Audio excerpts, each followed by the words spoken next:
Hello guys, it's Mama Kim. For today's video, for the luto mo ng person, iho ko muna siya be. Syempre, alam nyo na kung ano to, maliit lang siya, parang yung ano mo, eme!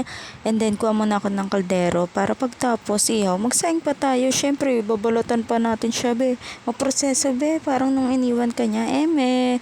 At yan na nga be, para hugas mo na ang person.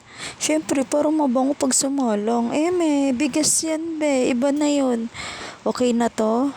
Yun na nga, lagay muna tayo ng uling bago ang lahat para tuloy-tuloy na ang saing. At syempre, ang gagawin naman natin yung ihalo natin sa talong be.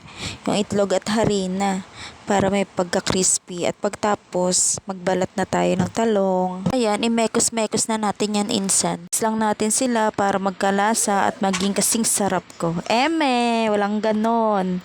Okay na to. Tignan naman natin yung sinaing. At syempre, okay na rin to. Pwede na mag-asawa be. Perfect. Syempre, salang na natin at ilagay lang kung ano yung kasya. Huwag natin ipagsiksikan yung sarili natin be. Pag di na pwede. Eme, talong yan be. Talong. Ayun na nga guys. Pag alam mong wala na. Eme, pag alam mong brown na, baliktarin mo na para maruto sila pareho. Charan! Kainan na guys. Di talaga uso ang diet. Kain na tayo.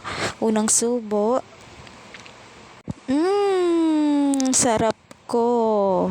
Eme yung ulam. Sarap-sarap. Bye guys.